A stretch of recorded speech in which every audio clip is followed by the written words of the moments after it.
bum, bum, bum, bum. Good evening, everyone. I'm Brian Trumbore with your nightly review for Monday, May 13. The great Marty Robbins. Okay, I'm going to whip through some financial market information. A lot to cover on the foreign affairs front.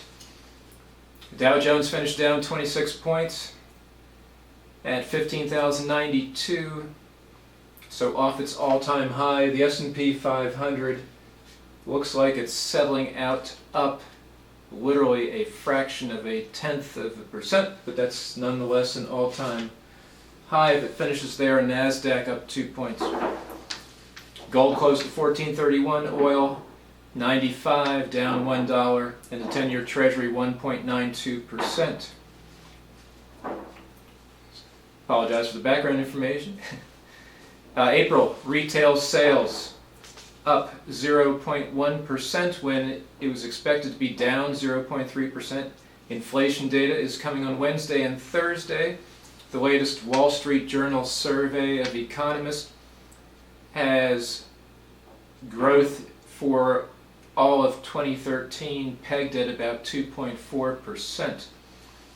Overseas, Tokyo's Nikkei index keeps rocking and rolling as the currency weakens, exporters do better. Nikkei's at 14,782, up 1.2%. I believe that is the highest since December of 2007. China's Shanghai Composite was down a bit. China's industrial production figure for the month of April was up 9.3% over last year. That is not as good as expected. April retail sales also not that super, up 12.8%. Remember, it's all relative, folks. Fixed asset investment, very important, up 20.6% for the first 4 months of the year, but that is actually a deceleration when taking April into account versus the first 3 months of the year. In Europe, the markets were unchanged. Major markets, London, Paris, Frankfurt. Euro area GDP is going to be, for the first quarter, is going to be released on Wednesday. It's expected to show that the Eurozone economy declined 0.1% for the quarter. France is estimated to have declined 0.1%, Germany up 0.3%. Very important election in Pakistan. Nawaz Sharif is certainly on course to secure a majority in Pakistan's parliament and form the next government. Unofficial results suggest his Pakistan Muslim League has won easily, though he has opened talks with independents to guarantee a majority. Mr. Sharif was congratulated by Indian Prime Minister Singh. Mr. Sharif was quoted as saying he would be happy if Mr. Singh came to his inauguration. The two spoke on Sunday. Sharif told an Indian reporter, we had a long chat on the phone, and then he extended an invitation to me, and I extended an invitation to him. The election appears to have paved the way for the first transition from one elected government to another in a country, of course, prone to military takeovers. Sharif is set to become prime minister for the third time. Pakistani media says his party, which is called the PMLN,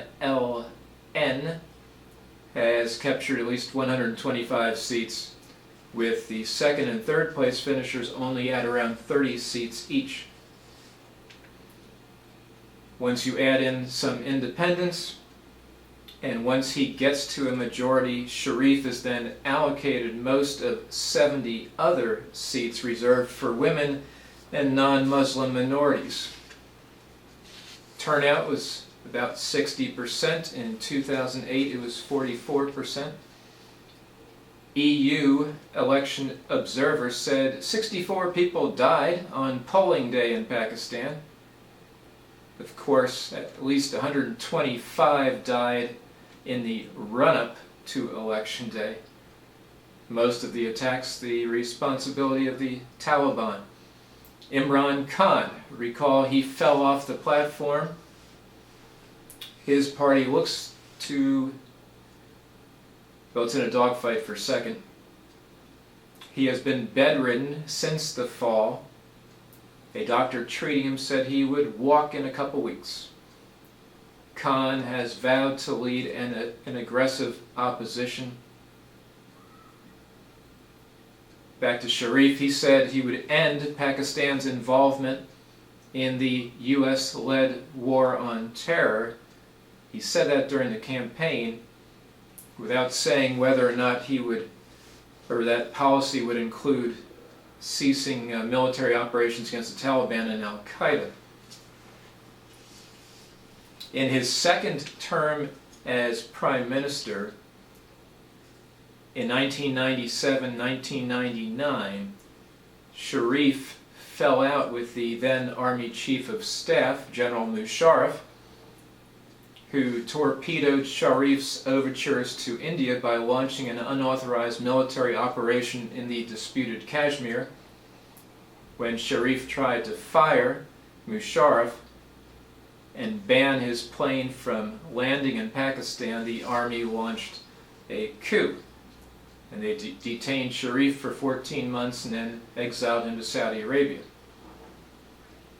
In an interview with the Wall Street Journal over the weekend, Sharif said he expected a smooth relationship with the army this time around. He said there is no problem with the military. I don't think the military is responsible for what Musharraf did, and he did it in his personal capacity. The military should not be blamed for this. Sharif said in the interview that he would discuss with the U.S. American drone strikes against Al-Qaeda affiliated militants in the tribal areas on the Afghan border. By all indications, the Syrian army has made great progress in recent weeks, and Hezbollah fighters on the side of Assad are helping big time, especially in his efforts to clear a corridor from Damascus to the Mediterranean. His Alawite regional fiefdom that he will undoubtedly establish once he finally leaves. This area is near the Lebanese border and the main transit route for arms traveling from Iran and Syria into Lebanon for Hezbollah. It also doesn't help that Russia continues to appease its ally in Damascus. The Kremlin still plans to deliver already contracted ground-to-air missile systems to Syria as Russia goes ahead with an arms transfer that U.S. officials say could significantly strengthen Damascus' ability to ward off an attack. Russian Foreign Minister Sergei Lavrov told reporters Russia is not planning to sell. Russia already sold them a long time ago. It has signed the contracts and is completing deliveries in line with the agreed contracts of equipment that is anti-aircraft technology. Mr. Lavrov and a Kremlin spokesman declined to say whether Lavrov had been referring to S-300 missile batteries, one of Russia's most sophisticated defense systems capable of striking manned aircraft and guided missiles. But Russian state television, reporting on Lavrov's trip to Poland, went beyond the official line and said after the S-300s are put into service, a repeat of the Libya scenario, the imposition of a no-fly zone over the country, would be extremely difficult. That is the key takeaway. Russian officials argue that Moscow isn't defending Mr. Assad, a longtime client, but the broader principle of non-intervention. And I've been warning of the spillover from Syria for a long time now. So, This weekend we had a major incident. Turkey said it will take necessary measures to protect itself after 2 car bombs killed at least, I believe it's now up to 46 in a town on its border with Syria. Turkey suspects the involvement of a Syrian intelligence agency. Turkey has made some arrests. Prime Minister Erdogan of Turkey travels to Washington in a few days. That is going to be an extremely important meeting. I hope they have a joint press conference afterwards. I'd be anxious to hear what Mr. Erdogan has to say. Iranian ex-president Ali Akbar Hashemi Rafsanjani, a figure I am very, very familiar with, has registered out of nowhere, though there were rumblings, for June's presidential election, literally a few months before the official deadline on, I believe it was Saturday. More than 400 candidates in total have registered, but Iran's Guardian Council has the final say, and they release a list of approved candidates by the end of May. Rafsanjani is a very, very complicated figure. I see him as a pragmatist, a moderate. He was a key figure in the Iranian Revolution, no doubt. He's a billionaire, or close to it. He would probably still go ahead with Iran's nuclear program. But I'm convinced, and have been convinced for years and years, that the United States should have been dealing with Rafsanjani by back channels. So now we'll see if he runs. He would run as a reformer. He is the most popular figure in Iran right now, but he's 78 years old, and a lot of people didn't think he would run. This is going to be very, very interesting. A U.S. aircraft carrier has arrived in South Korea for a joint drill. This after joint military drills had just been finished.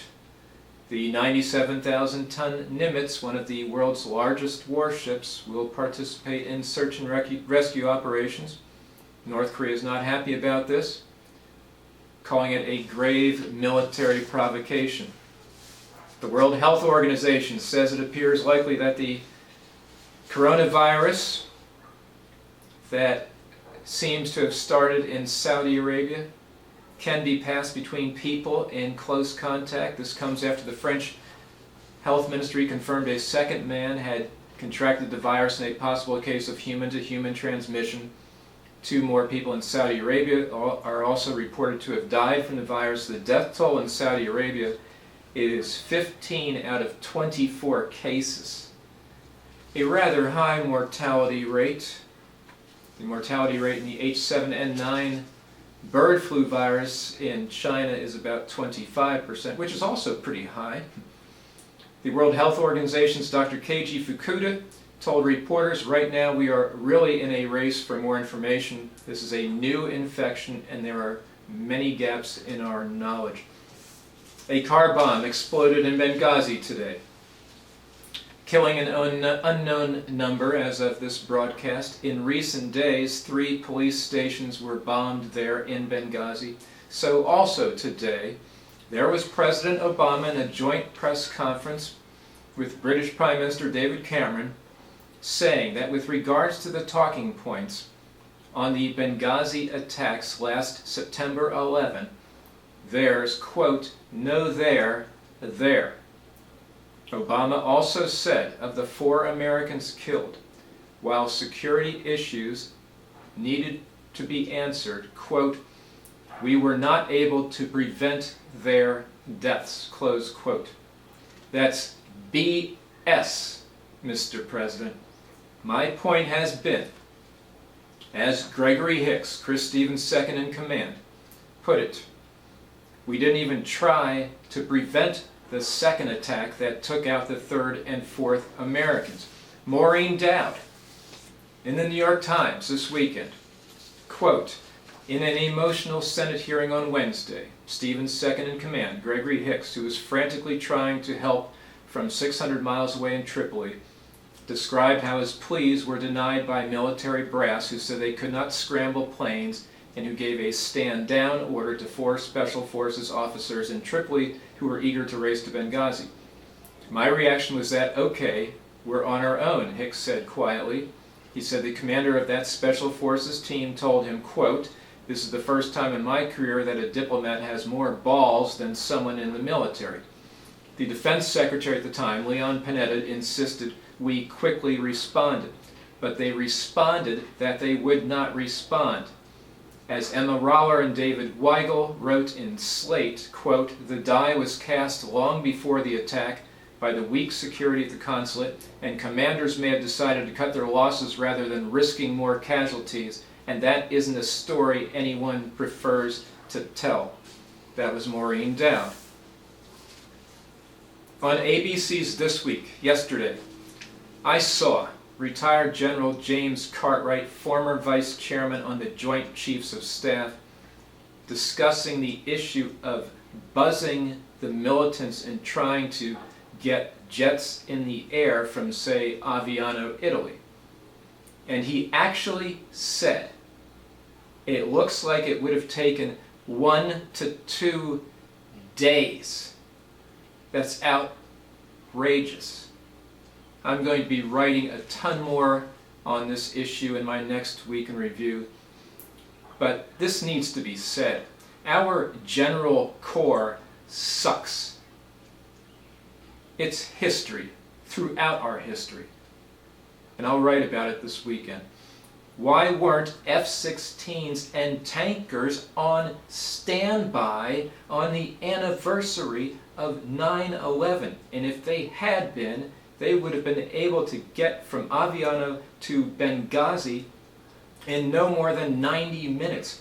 Google Aviano to Benghazi airtime, and you will see commercial airtime is 2 hours. I'm amazed that everybody talking on this topic doesn't even know simple geography or the capabilities of an F-16. This is what it points out. Maureen Dowd summed it up perfectly in her column this weekend. All the factions wove their own mythologies at the expense of our deepest national mythology, that if there is anything, no matter how unlikely or difficult, that we can do to try to save the lives of Americans who have volunteered for dangerous assignments, we must do it. I'll be back tomorrow, Tuesday. Take care.